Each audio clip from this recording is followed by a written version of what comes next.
నెలలో 27వ తారీఖు నాడు ఒక చారిత్రాత్మకమైనటువంటి తీర్పు ఇవ్వడానికి ఎంతో విజ్ఞతతో విచక్షణతో వివేకంతో ఎంతో ఆలోచించి ఈ పట్టభద్రుల నియోజకవర్గ ఎన్నికల్లో తీర్పునిస్తా ఉన్నారు.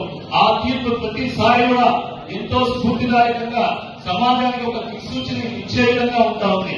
మీరు గత పరంపర చూడండి, పార్టీలు ఏమైనా కావచ్చు, ఒక చుక్కా రామయ్య గారు, ఒక ప్రొఫెసర్ నాగేశ్వర గారు, ఎల్ఎస్ రాజు గారు, డాక్టర్ నాగేశ్వరరావు గారు, రామచంద్రరావు గారు, లేదా కపిలవాయి దిలీప్ కుమార్ గారు, డాక్టర్ పల్లా మహేశ్వర రెడ్డి గారు, పార్టీలు ఏవైనా పట్టభద్రులు ప్రతిసారి మంచి విజనరీస్ ని, థింకర్స్ ని, ఇంటలెక్చువల్స్ ని సమాజంలో ఒక సంక్షోభం ఏర్పడ్డప్పుడు ఆ సమాజానికి దారి చూపగలిగే సత్తా ఉన్నటువంటి వాళ్ళు, ప్రజలకు ఆదర్శంగా నిలబడేటువంటి వాళ్ళు, సమాజానికి ఉదాహరణగా నిలిచినటువంటి వాళ్ళను మాత్రమే పట్టభద్రులు ఎన్నుకుంటున్నారు.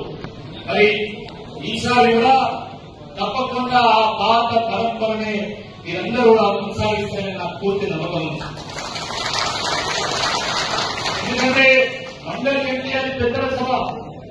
పెద్దల సభకు మేధావులను విద్యావంతులను పంపుతారు తప్ప మానేయాలను మోసగాలను అస్సలు పంపడాగా పంపారు. పెద్దల సభ యొక్క పెద్దరికాన్ని కాపాడేవాళ్ళని పంపుతారు తప్ప ఆ పెద్దల సభ యొక్క గౌరవాన్ని తగ్గించే వాళ్ళని అస్సలు పంపరుగాక పంపరు. పెద్దల సభలో బూతులు మాట్లాడి పెద్దల సభను బూతుల సభగా మార్చేటువంటి వాళ్ళు పంపరుగాక పంపరు. తప్పకుండా పెద్దల సభలో విషయ పరిజ్ఞానంతో, విజ్ఞతతో, వివేకంతో వారి తరాల నుంచి ఆలోచించి మాట్లాడేటువంటి వాళ్ళు, వాళ్ళని వినిపించే వాళ్ళు మాత్రమే పంపుతారని చెప్పి ఈ సందర్భంగా మీకు ఉద్దేశిస్తున్నాను. మిత్రులారా, ఈ రాష్ట్రంలో ఏ సందర్భంలో కాంగ్రెస్ పార్టీ ప్రభుత్వం వచ్చిందో మీ అందరికీ తెలుసు.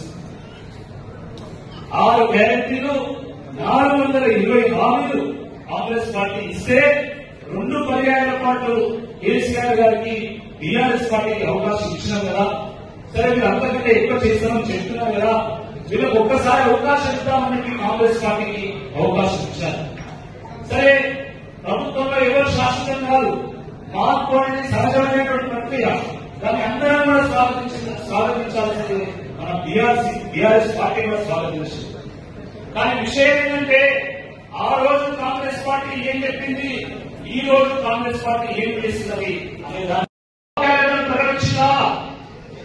ప్రకటించాలి. ఎవరికి 2 లక్షల పోస్టులతో జాబ్ నోటిఫికేషన్ చేస్తామన్నారు. జాబ్ నోటిఫికేషన్ చేశారా? 4,000 రూపాయల నిరుద్యోగ వృత్తి ఇస్తామన్నారు. ఇప్పటివరకు ఇచ్చిందా? ఇలా డిఎస్సీ వేస్తామన్నా వేశారా? ఎటువంటి రుసుము లేకుండా ప్రభుత్వ పోటీ పరీక్షలను ఉచితంగా నిర్వహిస్తామన్నారు. నిర్వహించారా? ఉద్యోగస్తులకు టీఏ అన్నారు, టీఆర్సీ అన్నారు, ప్రమోషన్ అన్నారు, బెనిఫిట్స్ అన్నారు. కానీ దీంతో ఏ ఒక్క దాని మీద కూడా కనీసం ప్రభుత్వం ఒక ప్రకటన లేదు, కనీస చర్చ లేదు. మరి ఈ విద్యావంతుల పక్షాన, ఈ నిరుద్యోగుల పక్షాన, ఈ ప్రభుత్వ ఉద్యోగ ఉపాధ్యాయుల పక్షాన, ప్రైవేటు ఎంప్లాయీస్ పక్షాన ఎవరు ప్రశ్నించాలి? రేపు ఎవరు ప్రశ్నించాలి? ఆలోచించండి. ఇదే కాంగ్రెస్ పార్టీ ఎమ్మెల్సీ అభ్యర్థి రేపు ఎమ్మెల్సీగా గెలిస్తే ఈ ప్రభుత్వాన్ని మీ తరఫున ప్రశ్నించగలుగుతాడా? మీ పక్షాన పోరాటం చేయగలుగుతాడా? మీ పక్షాన రేవంత్ రెడ్డి ముఖ్యమంత్రి గారిని నిలదీయగలుగుతాడా? ఒక్కసారి ఆలోచించండి. కానీ బీఆర్ఎస్ పార్టీ ఎమ్మెల్సీ అభ్యర్థిగా నన్ను గెలిపిస్తే తప్పకుండా ఈ నిరుద్యోగుల పక్షాన, విద్యావంతుల పక్షాన, తెలంగాణ పక్షాన, ఉద్యోగుల పక్షాన, ఉపాధ్యాయుల పక్షాన, తెలంగాణ పక్షాన కొంతమంది గడిచి పోరాడి తప్పకుండా ప్రభుత్వం మెడలు వంచైనా ఈ హామీలను నెరవేర్చాం. తప్పకుండా ప్రభుత్వం దిగివచ్చే విధంగా ప్రభుత్వాన్ని ఆలోచింపజేసే విధంగా బీఆర్ఎస్ పార్టీ వ్యవహరిస్తుందని ఈ సందర్భంగా చేస్తారు. ప్రజలు ఏ కోరి ఎంచుకొని కాంగ్రెస్ పార్టీ ప్రభుత్వంలో తీసుకొచ్చింది. ఈ ఎన్నికల్లో కాంగ్రెస్ పార్టీ ఎమ్మెల్సీ అభ్యర్థి ఓడిపోయినా ఈ ప్రభుత్వానికి వచ్చేటువంటి ఉపయోగం లేదు. కానీ ఒకవేళ బీఆర్ఎస్ అభ్యర్థిగా మీరు గెలిస్తే ప్రజల చేతికి ఒక ఆయుధాన్ని ఇచ్చినట్టయితే మండలికి మీ అందరి పక్షాన ఒకరిని ప్రశ్నించే గొంతును మండలికి పంపించినట్టయితే ఈ సందర్భంగా గుర్తిస్తున్నాను. కాబట్టి ఆలోచించండి. మీరేమి అధికారం కోసం పోరాడడం లేదు. కాంగ్రెస్ పార్టీ అధికారంలో ఆల్రెడీ ఉన్నది. మేము మీ పక్షాన పోరాటం చేయడానికి, మీ తరఫున గొంతెత్తడానికి, మీ హక్కులను సాధించడానికి మాత్రమే ఎందుకు ఓటు అడుగుతున్నాము తేడాన్ని ఒకసారి గమనించాల్సిన సందర్భంగా గుర్తు చేస్తాము. మీ ఓటు మాది పోరాటం, మీ ఓటు మాది పోరాటం, మీ ఓటు మాది పరిష్కారం. కాబట్టి ఓటు మాత్రమే మీరు వేయండి, మిగతాదంతా కూడా టీఆర్ఎస్ పార్టీ తీసుకుంటారని ఈ సందర్భంగా విజ్ఞప్తి చేస్తుంది. మిత్రులారా, నేను ఒక రైతు బిడ్డను, రైతు కుటుంబం నుంచి వచ్చినటువంటి వాడు. కష్టం అంటే ఏదో, పేదరికం అంటే ఏదో తెలిసినటువంటి వాడు.